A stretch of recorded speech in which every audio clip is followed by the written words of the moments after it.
Hello beavers, welcome to filmi craft. நான் உங்கள் அருண். இந்த எபிசோடில் வீரச்சந்திரஹாசா அப்படின்னு ஒரு படத்துடைய டீசர் கட்டு இப்போ ரீசெண்டாக வெளியாகிருக்கு. அது எப்படி இருக்குது அப்படின்னா இந்த எபிசோடில் நம்ம பார்க்க போகிறோம். முதல்ல அது என்ன சார் வீரச்சந்திரஹாசா, பேரே வித்தியாசமாக இருக்குது, அதுவும் ஒரு கன்னட படம், அப்படி என்ன இந்த படத்து மேலே எதிர்பார்ப்பு இருக்குது அப்படின்னு கேட்டிங்கன்னா, எனக்கு முதல்ல இந்த படம் எப்படி இருக்கும் அப்படிங்கிற ஆர்வம் வந்ததுக்கான முதல் காரணமே கேஜிஎஃப் 1 and 2 2 படத்துடைய மியூசிக் டைரக்டரான ரவி பஸ்ரூர் தான் இந்த படத்தை இயக்கி அவரே மியூசிக் பண்ணுறாப்புல. இதை பண்ணாலும் பரவாயில்ல, அவருடைய 12 வருஷ கனவு தான் இந்த படம் அப்படின்னு ஒரு பெரிய ஸ்டேட்மெண்ட்டையும் வைக்கிறாரு. இதனாலேயே என்னங்க, அவ்வளோ ஒரு பிஸியான மியூசிக் டைரக்டர் 12 வருஷமாக பெரிய கனவுன்ட்டு கடைசியாக ஒரு படத்தை பண்ணி அதை களத்தில் இறக்கி விட்டுருக்காப்புல அப்படின்னா எப்படி இருக்கும் அப்படிங்கிற மாதிரி ஒரு ஆர்வம் தான் எனக்கு.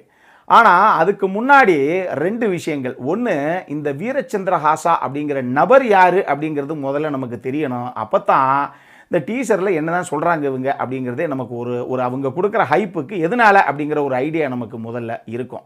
எப்படி மகாபாரதத்தில் அர்ஜுனனுடைய கதாபாத்திரம் ஒரு மிகப்பெரிய போர் வீரன் அப்படிங்கிறது நமக்கு தெரியுது, அந்த மாதிரியே மகாபாரதத்தில் வரக்கூடிய இன்னொரு மிகப்பெரிய போர் வீரனுடைய கதாபாத்திரம் தான் இந்த வீரச்சந்திரஹாசா. அவர் கர்நாடகாவை சேர்ந்தவர். குண்டலா கிங்டம் அப்படின்னு சொல்லி ஒரு கிங்டத்துடைய அரசனாக இருந்தவர். அப்போ அவருடைய அந்த வரலாறு, அவருடைய ஸ்டோரியை தான் இவங்க படமாக பண்ணியிருக்காங்க. இதில் இன்னொரு மேட்ரு என்ன அப்படின்னா, நம்ம ஊரில் தெருக்கூத்து அப்படின்னு எந்த ஒரு விஷயத்தை பல ஆயிரம் வருஷம் காலமாக நம்ம ஊரில் அதை பார்த்துக்கிட்டு இருக்கோமோ, அந்த மாதிரி யக்ஷகானா அப்படின்னு சொல்லி ஒரு கலை ஒன்று கர்நாடகாவில் 1600 வருஷமாக இருக்குது. நம்ம தெருக்கூத்து மாதிரியே ஒரு கலை அப்படின்னு வச்சுக்கோங்களேன், ஈஸியாக புரிஞ்சுக்கிறதுக்கு. அந்த கலை வடிவத்திலேயே இந்த வீரச்சந்திரஹாசாவுடைய வாழ்க்கை வரலாறை இங்கே ப்ரெசென்ட் பண்ணணும், அதுவும் அந்த கலையை மெயின் ஸ்ட்ரீம் சினிமாவுக்கு கொண்டு வரணும் அப்படின்னு சொல்லி இவங்க ஆசைப்பட்டிருக்காங்க. அதனுடைய வெளிப்பாடு தான் இந்த படம். ஸோ ஒரு பெரிய எஃபர்ட்டை போட்டு தான் இந்த படத்தை இவங்க பண்ணியிருக்காங்க. டெக்னிக்கலி இந்த படத்தை பார்க்கும்போது நமக்கு ஏங்க காந்தாரா மாதிரியே இருக்குல்ல, அந்த கிளைமேக்ஸை லைட்டை நம்ம கண்ணு முன்னாடி கொண்டு வர மாதிரியே ஞாபகப்படுத்துது இல்லை இந்த டீசரு அப்படிங்கிற மாதிரி ஒரு ஃபீல் வருது. உண்மையாக சொல்லணும் அப்படின்னா இந்த டீசரில் பெருசாக இவங்க எதுவுமே ரிவீல் பண்ணலை. அந்த வீரச்சந்திரஹாசான்னு பல பேர் கோரஸாக அந்த கோஷம் போட்டு அந்த ஹைப்பை கொடுக்குற அந்த ஒரு மேட்டரை தான் இவங்க எக்ஸிபிட் பண்ணியிருக்காங்களே ஒழிய, ட்ரெய்லரில் தான் இவங்க பல விஷயங்களை விடுவாங்களோ அப்படிங்கிற மாதிரி எனக்கு தோணுது. ஸோ டீசர் கட்ட பொறுத்தளவுக்கு டெக்னிக்கலி ஒரு சவுண்டான டீசர் தான் இது. ஆனால் இவங்க பெருசாக டீட்டெயிலிங் அப்படிங்கிறத ஒன்று இவங்க இன்டென்ஷனலாகவே ரிவீல் பண்ணாமல் இருந்திருக்கணும், இல்லைன்னா ட்ரெய்லருக்காக இங்கே ஒரு சில விஷயங்களை மட்டும் இங்கே கொடுத்தா போதும் அப்படின்னு நினச்சிருக்கணும். அப்படி தான் இருக்குது இந்த டீசர் கட்டு. இதில் இன்னொரு முக்கியமான மேட்ரு என்ன அப்படின்னா, அந்த யக்ஷகானா அப்படிங்கிற அந்த ஒரு ஆர்ட் ஃபார்மை இவங்க மெயின் ஸ்ட்ரீம் சினிமாவுக்கு கொண்டு வரணும்னு நினச்சது ஒரு சாதாரண விஷயம். ஆனால் அதை உண்மையாக இவங்க எக்ஸிக்யூட் பண்ணுறது அப்படிங்கிறது தான் இவங்க கிட்ட இருக்கக்கூடிய ஒரு சேலஞ்சிங்கான டாஸ்க்கு.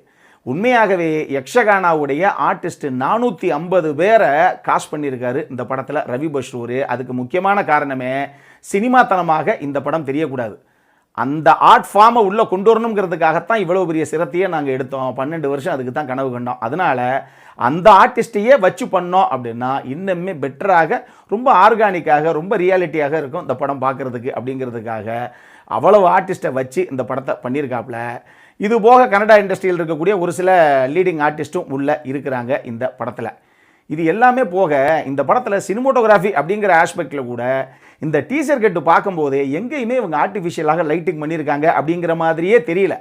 வெறும் தீப்பந்தம், சின்ன சின்ன விஷயங்களை வச்சு தான் இவங்க லைட்டிங் பண்ணியிருக்காங்க. பெருசாக ஆர்டிஃபிஷியல் லைட்டிங்கிறது பயங்கர எஃபெக்டிவாக அப்படி பெருசாக இவங்க பண்ணலை அப்படிங்கிற மாதிரியே இந்த டீசர் கட்டு பார்க்கும்போது நமக்கு தோணுது. ஆக்சுவலி அந்த மாதிரி பண்ணால் இன்னும் ரொம்ப ஆர்கானிக்காக இருக்கும் அப்படின்னு கூட இவங்க பிலீவ் பண்ணியிருக்கலாம். அது ரொம்ப எஃபெக்டிவாகவே இந்த டீசரில் வந்திருக்கு அப்படின்னு தான் நான் சொல்லுவேன். இன்னும் உண்மையாகவே ட்ரெய்லர் கட்டு வந்ததுக்கப்புறம் தான் இந்த படத்துக்குள்ளே என்ன விதமான டீட்டெயிலிங் இன்னும் பண்ணியிருக்காங்க அப்படிங்கிறத ஓரளவுக்காது நம்மளால் கிளியராக பார்த்து சொல்ல முடியும்.